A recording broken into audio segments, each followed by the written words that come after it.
নমস্কার। আজ আমরা কথা বলবো হিন্দুদের পহেলা বৈশাখ নিয়ে। হিন্দুদের পহেলা বৈশাখে কি কি করণীয় বা কি কি পুজো আছে, আজকে আমরা সেই বিষয়টা নিয়ে কথা বলবো। চলেন ভিডিওটা শুরু করি। তো হিন্দুদের সকল কাজের শুরুতেই যে পূজা করতে হয় সেটা হচ্ছে গণেশ পূজা।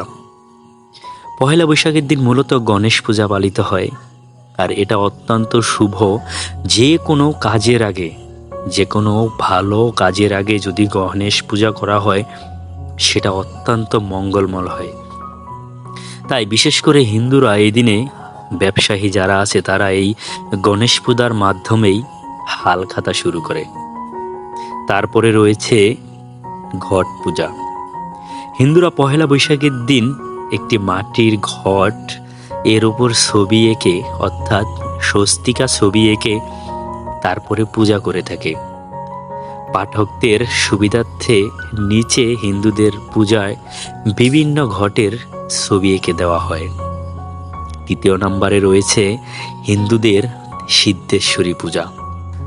হিন্দুদের কালী দেবীকেই মূলত সিদ্ধেশ্বরী বলে।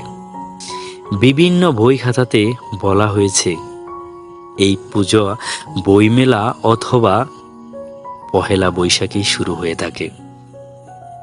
এটি অত্যন্ত জনপ্রিয় হচ্ছে আমাদের জয়রামপুরের গ্রামের দিকে। এ সময়ে বিভিন্ন মানুষ সিঁদুরও খেলে থাকে, বিশেষ করে হিন্দু ধর্মাবলম্বী মায়েরা।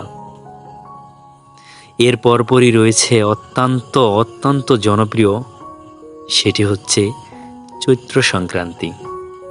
চৈত্র সংক্রান্তি শেষ করার পরপরই কিন্তু শুরু হয়ে যায় আমাদের পহেলা বৈশাখ। এই পহেলা বৈশাখের আগের দিন হচ্ছে চৈত্র সংক্রান্তি।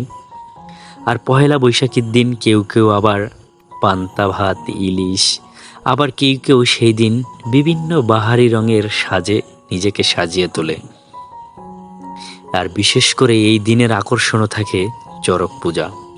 এই চড়ক পূজায়ও পহেলা বৈশাখের দিন বিভিন্ন অঞ্চলে এতটা জাঁকজমটপূর্ণভাবে অনুষ্ঠান হয়, সেটা একমাত্র হিন্দুরাই জানে। হয়তোবা কালের পরিবর্তনে এই পুজোগুলো আমাদের রীতি থেকে হারিয়ে যাচ্ছে, কিন্তু আমাদের হিন্দু হিসাবে উচিত আমাদের এই ঐতিহ্যকে ধরে রাখা। যেমন গণেশ পূজা, সিদ্ধেশ্বরী পূজা, তারপরে হচ্ছে বইমেলা, তারপরে হচ্ছে আপনার চৈত্র সংক্রান্তি। এই পুজোগুলো আমরা যদি আমাদের কাজের বা আমাদের পরবর্তী প্রজন্মগুলোকে না চিনাতে পারি, তাহলে হয়তোবা কালের পরিবর্তনে এই পূজাগুলো হারিয়ে যাবে।